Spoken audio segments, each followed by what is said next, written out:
thank you for coming. Really appreciate it. This is our very first event. Very exciting. Absolutely. Tampopo is a film that I fell in love with a very long time ago. I love movies about food and food about movies. Mm-hmm. So just to get started, can you tell us just a little bit who you are, what you're all about? Yeah, absolutely. So my name is Curtis. I am a local where I go to high school locally from Minogue and graduate from the University of Nevada. And I own one of the local ramen shop in town, noodle spot as well, little fusion. It's called EG Noodle House, located in South Reno by the Money Ranch. So fell in love with food. Kind of always grew up in the family where restaurant industry. Since I was a kid, always debating about should I get into it because I saw how much work they put in, and I'm kind of scared of it to be honest. And but somehow just even I just going back to restaurant because I guess that just kind of in my blood, and that's just what I'm passionate. And that's what I love. What was your first memory of food? I don't even know. I guess it's just seeing my grandparents and my uncle just running around in the mayhem in the restaurant. They're just running around. That's my first memory. First memory of food is like, it's not even. It's just they in the restaurant just running around trying to take care of everybody. Like that's would be my first memory. Always customer first. So, what is your relationship to food? I mean, you talk about kind of growing up in that environment, but what made you stick with it? I mean, when you grow up in it, I feel like it can become a bit exhausting. So Absolutely. what made you stick with it? Stay with it. So yeah, like I say, I am Chinese. So where both my family they all own like both sides of my family. My dad and my mom own different kind of Chinese restaurant. My dad's only from the San Francisco, California side, and I actually grew up in Hong Kong with my mom as well, where we own like dim sum restaurant. So it's kind of a little different dynamic, but it's fairly similar. If you ever own a business, always recommend it don't go into restaurant because it's like you make the least amount of money. You see all the money coming in every single day, and at the end of the month you see all of them just right all out. And I see all the dedication, all the long hour, amount of sacrifice that I see it, and that's kind of where I was like, all right, I need to do good in school, go to college, get a good job, and try to just really stay away from the restaurant. That's my goal. And for some reason, somehow, I just wind myself back just because I I don't have an explanation. It's just really in my blood, and that's just what I'm passionate about. And that's always where I fell in love with the food, the creation of it, and where every single customer come in is not even about the food I create. It's about the experience they come in and leave, and that's a lot of time. That's how I kind of see it, if that makes sense. Yeah, absolutely. So, what's your favorite dish to make? Well, I own a noodle house because I'm definitely a noodle person, not a rice person. So that's always a debate. And you're a noodle person or a rice person, right? So I'm definitely a noodle person. I definitely love soup just because, even though it's summertime, I love soup. Just, they have so many different versions of noodle soup where it's just one same simple like oh this is a bowl of noodle soup, but it's so many variation you can do. And you give you so many different kind of feeling, just almost like life. That like, oh, you have the same bowl of soup, but how you feel that day, you have a different feeling, or you have different like flavor, a little bit more salt, a little more spice in it. Kind of just give the variety of the food and the noodle soup, and that's what I kind of enjoy a lot. Yeah. What's the secret to a good soup? Super simple. A lot of meat and bone, Okay. a lot of water, and a lot of time. The time like it's just that when some soup that because we make our own soup all the stuff in house is something that you just like get it instantly, like where you put some powder in it, whatever, or you just boil over time. Like all our soup in our restaurant, like we do over like 36 hours, and it just take time, simmer, just continue and add a lot of like kind of bone and stuff like that, where you kind of get all the flavor out and stuff like that. Interesting. So, what are some of the biggest misconceptions about cooking and owning a restaurant and the day to day? So for me, I guess I say on my aspect, like not Yeah. like other restaurant owner and stuff like that. For me, my personal experience is like I'm 30 years old, 32 years old, turning 32 this year, but I look like 16. Yeah. So when a lot of customers look at me would discredit me a lot in a way that where, do you know what you're doing? Do you know what you're talking about? But I'm going in the restaurant industry, and after I'm growing up, actually working in it, I work over like 15 years. 15 years actually in it, working, and then for the 15 years, give me a lot of experience. The experience in terms of how to cook food, and how to utilize different kind of protein or different kind of veggie, like how to leverage the flavor, and also in regarding to also experience the customer, how to understand what they want, instead of just listen to what they order, but actually listen to what they're trying to get. And I think that's the experience where come in. And sometimes when you're young, you look at it, you just, I guess a little discredit, like a better word, yeah. Absolutely. How did you get to the point where you are today? Just pay your due, just like everything in life, right? And you just pay your due. Where I work for free, I work a lot of hours. I willing to go early, stay late, and just when you stay late and helping, when you're willing to provide for free, it's funny in life. When you're willing to work for free, your reward will come later. And then when you're there, you're working additional hour just to help out, and you will just see the behind the scene. And that's when I kind of learn a lot and experience a lot and understand a lot more. And that's when they're going to the chef or different, because I shadowed a couple chefs before, the Korean chef, Vietnamese chef, and stuff like that, where they will start giving you the golden nugget. This is what you need. Oh, they do that every single day. It got to be some meaning behind it. Just don't ask, follow first, and eventually you understand what they're doing and what they're trying to do, I guess. Where do you think the ambition comes from? I think it would come from really kind of the culture, the environment, the family aspect, and that's what kind of I growing within. That I would not take any credit. It's more like that's how I'm growing up from, and that's monkey see what monkey do, right? It just like I see what my parents does, and I just follow. And it just, I think that's kind of the family value. The aspect is very important, and who you surround yourself with is really important as well. And yeah. Do you think food can bridge the gap between people of different cultures?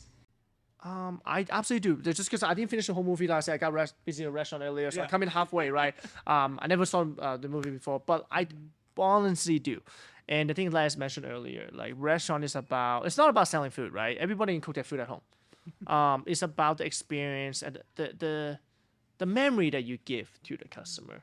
So in a way that I do believe so. So just we serve same bowl ramen everywhere. How can you provide a better experience for them, and also can bridge a gap to different kind of culture and community as well? Just because, just if you think about it, like food, right? Food, you are and human, we are a creature of our environment where we will eat and survive what we have around us.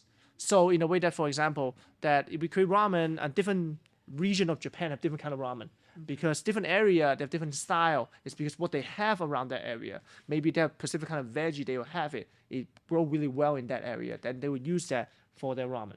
So it just, when I think it's very important that for us or me as well, we go to different kind of cultures, try different kind of food, just keep it open-minded and try it. You like it, great. If you don't like it, forget about it. But because of that, you kind of like, you can experience a little bit of different kind of culture and that's something, and just really keep it open-minded and understand the food is part of their culture. And I think that's important. Interesting. So you see food sort of as a representation. Absolutely. And I think that's the most sincere way, right? And then yeah, definitely, and every culture, and not just like Asian culture, every culture as well, that where what they eat is can reflection about who they are, I guess. What inspires you to come up with a new recipe? Just I'm a kid, I can't stay still. Okay, I don't want, like, you know, the restaurant, you do the same thing every single day. I just can't. And the thing is, I'm always and also I grew up in Hong Kong. So Hong Kong, I don't know if you guys know about, is a really diverse area in terms of Asia standpoint. It's really diverse, a lot of travel, different kind of culture and stuff like that. Where our ramen is, I can say around, our ramen is not the most traditional, but it's what I love the most. And I really kind of create that based on what I understand the market in Reno is about, what they like, and what I like, and that's what I serve. I don't serve, I always say that I don't serve the most traditional food, but I serve the best food that I like, and I hope my customer like it as well. And when I like it, my customer like it, so we have common interests, and then we have something to talk about, and then we become a community, and kind of that's how I build. What was the experience like moving from Hong Kong to Reno? Wow, that's a big one. It's like, because so Hong Kong, you look at it as really similar to New York. fast paced. Like compared to here, sometime when I go to, I don't know if you ever have experience, when I go to like Sam's Club and Costco, it feels like I'm running past everybody. But that's just how I am, you know. It's just really fast paced and stuff like that. But I do really enjoy Reno. That's the reason why I come to high school here, graduated. I didn't decide to move back to California and stuff like that. I decided to stay just because I believe in Reno, where Reno I feel like is a unknown. It's a question mark that it doesn't really have a name yet, and I want to be part of the community to build something. And that's the reason why I decided to stay in Reno, and always trying to provide value the best I can in terms of what I can, my expertise in food and stuff like that, or our different area that just provide value to the community and build Reno the who they can be. And it's truly amazing how I see, even with COVID, the last 5 years, how much Reno grow. Yeah. Like it is amazing. If we look back 5 years, like what happened, and now just it is how amazing it grow in terms of, especially the food scene and every aspect of Reno is growing so rapidly and fast. And I'm excited for the next 5 years. What does the next 5 years look like for you? It will be a lot more diverse. But the funny thing about Reno is, I always say it like how I like to compare with Vegas because we're both in Nevada, right? Sure. What is Vegas? Vegas is a casino. People come in, do what they want, and leave. And instead, in Reno, it's more people come here, and like I say, I always talk about memories. Like they come in, they go to Tahoe, have a trip with their family. They go snowboarding, have a great time, learn how to snowboard for the first time. It's just a place where you can create a lot of memory, and also like it's so much diverse, and it's getting so diverse in terms of like the food. That like the Reno public market just opened. It's something completely brand new that Vegas don't have it. Yeah. Right. I mean, there's something like Denver have it, Texas have it, Seattle have like kind of food market, and we just need more continued local support, supporting local business, and by doing that we continue growing, and by pushing positive energy, supporting each other, and suggesting recommendation instead of just pushing each other down. And I think we have that. And then also on top of that, like where I do believe the local community, it is strong. It is like we know strong, like in terms of follow the we know market, we know business, stuff like that. Like Yup did a great job, the Yup community and stuff like that as well. Like I know a lot of restaurants don't like Yup community. I think they just believe what they say. But I do believe that our Yup community is strong, like in a positive aspect. Yeah. If that makes sense. Before I ask, I have a few more questions. Do any of you all have any questions? Anything? I just have a comment. I think that's funny because what I always say about Reno comparing to Vegas, because I grew up in Las Vegas, what I always say to people having had both experiences is that Reno, like Vegas is a great place to visit. It's an exciting place to go. But Reno is a great place to live. I agree. It's like you go to Vegas and go crazy. But like Reno is where you want to build your career, build your family, meet your spouse and stuff like that. I definitely agree. Absolutely. I'm wondering if you would comment on that sort of culinary accuracy of the film in terms of making ramen. They had like tips like don't overboil the water, don't underboil the water. Yep. Everything. Did they have it right or what? So I didn't watch the whole film, but based on especially the couple things you mentioned, for example, you continue low boil, you always need to simmer. You just want to get the water hot, right? Get it hot. When it starts boiling, you turn back to simmer. That's why it created such a long period of time, like 36 on top, like 36 to 48 hours to make the broth.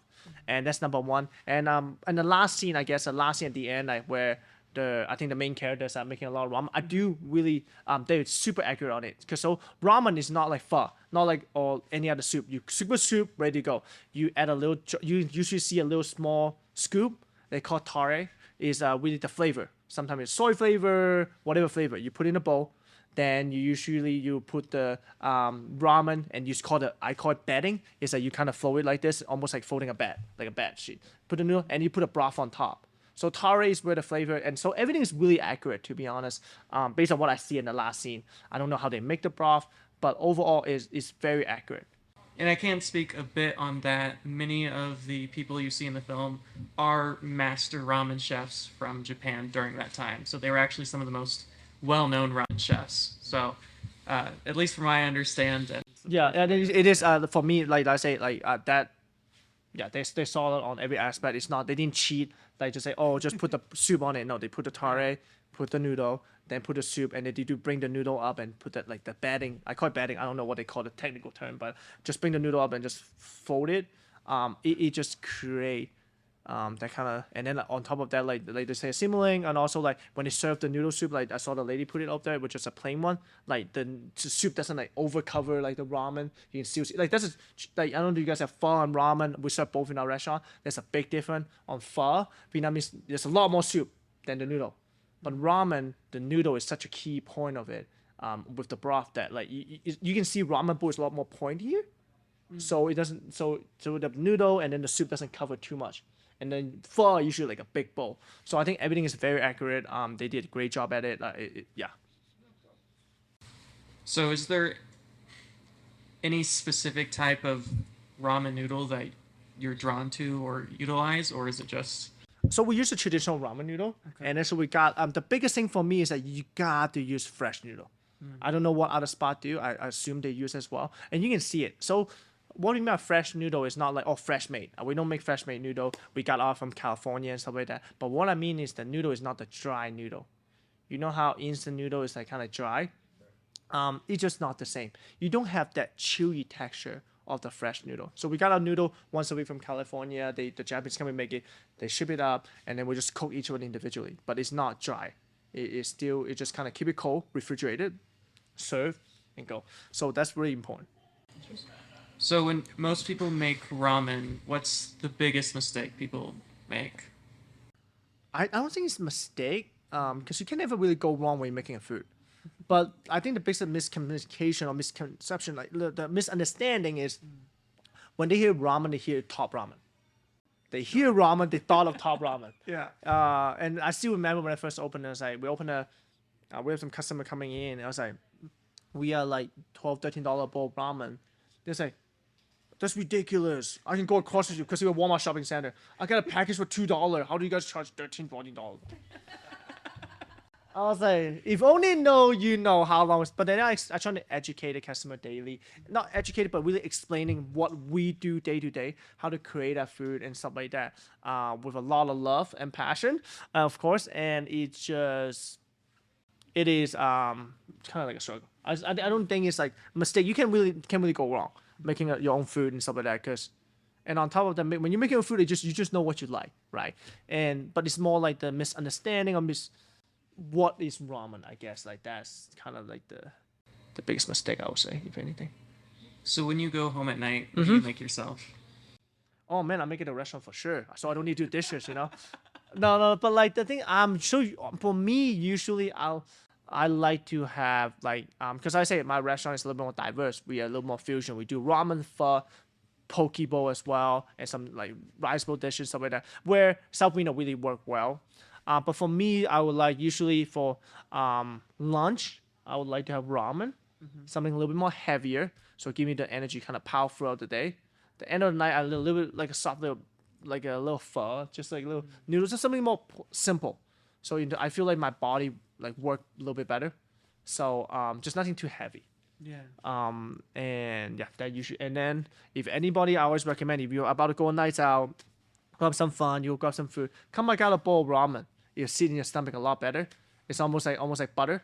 Like you don't see in the stomach a lot better before you go out and stuff like that. So. And the next day you come back have a bowl of pho for recover. So we do it all. Yeah. The before and after, you know. Do you ever get tired of ramen? No. No? I own this restaurant for over 4 years. I don't have it day to day, but I have it a couple times a week. Easy. Wow. If I got to eat every single day, sometimes got busy, I didn't get to eat as much as I want to. I can have it every single day. Just why like our menu is so diverse, like because people say, oh, just ramen, but we have like tonkatsu ramen, which is pork bone based. We have the soy chicken ramen, bulgogi ramen, which is beef based. We have the seafood ramen that's coming out. I guess if I got tired of it, I just make a newer version. And then I'll go back to my usual. And so I just continue making new items for the customer and for myself. That's why I eat at a restaurant a lot. So what do you do when you're not making ramen? Like my hobby wise or like okay. Also make sure. So I also like so I own the ramen spot. I also own another local business that is called Hype Tea. So we sell like sneaker, boba tea, and stuff like that. That's another thing that I'm really passionate about. Food, customer service. I love to see customer and talk to customer and stuff like that. And then, I'm also really excited about fashion, like different kind of like streetwear brand and stuff like that. That's another thing that I'm super heavily on. So And family, of course. I have a new kid too, so I'm a family. gotta put that in there. Yeah, 'cause in case I don't know what you hold this against me, you know. When it comes to fashion, what are you drawn to? Like I say, really like kind of streetwear, and I really believe in a lot of different design. For example, Nike and Jordan, or the like limited sneaker and stuff like that. And I really joined to something called the Nike SB, which is Nike. One of their product line is focused on skater. I'm not the biggest skater. I can't really skate to save my life, to be honest. But they just have so many story behind it, a different kind of sneaker. So, for example, the one I'm wearing right now is called a Street Hawker. So it's they are talking about all the design around the shoe is kind of crazy. It's more like they telling a story about Taiwanese street food. That's what they know for. So they have different kind of street food on the shoe, and so I just like it just because there's so many story and meaning behind it, and it's not just a regular pair of Nike. I love Jordan. Don't get me wrong, just a regular pair of Jordan. I just like a lot of collab with different kind of brand story behind it. I'm a huge story person because storytell it means so much more than just whatever the product or the ramen is. So a lot of time like on my Instagram, on the restaurant and stuff like that, it's a lot more me telling the story why I'm doing something instead of just like, hey, there's a bowl of ramen, come by and grab a ramen. So How do you tell a story through a bowl of ramen? and I will. Oh, that's crazy, because I'm just talking to my marketing team yesterday, and that's what I'm gonna do. So it's about instead of I will just share the ingredient, right? So what is in it? So tell introduce to the audience like, what is in it. After that, tell about how I'm doing it. The how in terms of method will reveal that like who I am and stuff like that. At the end of why I'm doing it, like why I'm creating this. So for example, one of the fusion dish I have is not traditional at all. It's called bulgogi ribeye ramen, which is bulgogi, which is a Korean marinated beef. Is Korean Japanese cuisine is my favorite. So I use that fusion into ramen, and it's a beef broth, which is kind of remind me of my childhood favorite noodle dish, the Chinese beef stew noodle soup. So that's the idea, and I just fusion. It just tell the story for who I am, and when customers understand it, when they eat it, hopefully they think about it. It's like, oh, that do taste like that, but it's a different version of it, and I just hope the customer understand and appreciate.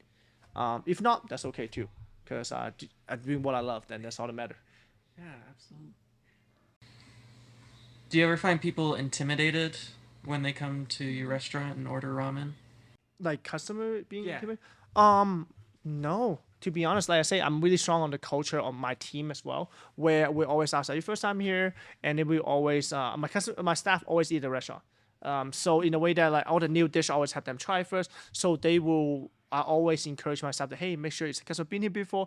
If they're regular, great, go crazy, let them order more. If they haven't, give a little more attention to make sure they feel comfortable, or like answer any question they have, or if they don't feel comfortable, just let me know. Then I'll be the one that. Like I say earlier, I mentioned about the early part too, where it's not about what customers say and order. It's not what they say. It's always about what they think they want. So when the customer tell you one thing, doesn't mean you just listen and order. It's about, okay, you ordered this, but you mentioned you don't like this. Are you sure this is what you want to order? Like really, not really second guess the customer, but like listen to them and care about them and make the right recommendation. And that's the most important thing. Because we could be like, oh, they order one of the item, and we give them the item, and that's not what they want. And they will just say, oh, I just don't like this restaurant. It's not for me, right? But for me, it's like really strong on like care and listen to the customer, what they actually want, not what they say, but what they think. And then and because of that, and order the right item accordingly, and give them a good experience. And I think that's one of the reasons why our restaurant has been successful on throughout pandemic as well, and after pandemic be ever stronger and stuff like that. When someone has a bad experience, how do you react to that? How do you with that? So when customer bad experience, first I need to evaluate, understand what happened in the situation first. Like what understand is it our food is not good, or they have a bad day, or whatever it is, and once you figure that part out, the result doesn't never change. Just make sure the customer leave happy. But then you have a different way to approach to it, in terms of, for example, they just have a bad day, and that's kind of wired too. It's kind of crazy. I love bad customer. I personally, not my staff. I personally do. But don't come into my restaurant and be a bad customer. But like, it just because I always think about, and I tell my staff that story all the time. It's more an example than a story. Bad customer, they're being a bad customer not because of you. They are bad to everybody. So, but if you can figure out understanding them, they're just better explaining what they want. But if you understand them in a way that put a little more effort, they are a creature of habit. They will come back every single time, order the same thing. And you never need to worry about them again. And if you can take care of those customers, they're bad customer, not that bad. They're just better explaining what they want. Once you figure that part out, the rest is history. And they are all yours. So that's what I'm saying. Every situation is double-edged sword. A good customer, you don't give them enough attention. They feel like they're taking advantage of them. So in a way that I wouldn't, everything is a double-edged sword. Every situation, every customer coming is about how you approach to it and how you handle it. Always handle in a positive aspect. Hey, and some customers you just cannot beat. They might just have a bad day, but what are you gonna do about it? Why do you think people come back to your place again and again? It's because of the people. It's because of my staff. Like my knock on wood, my core of my restaurant turnover rate is very low. As far as I know, everybody in the restaurant industry, turnover rate is crazy.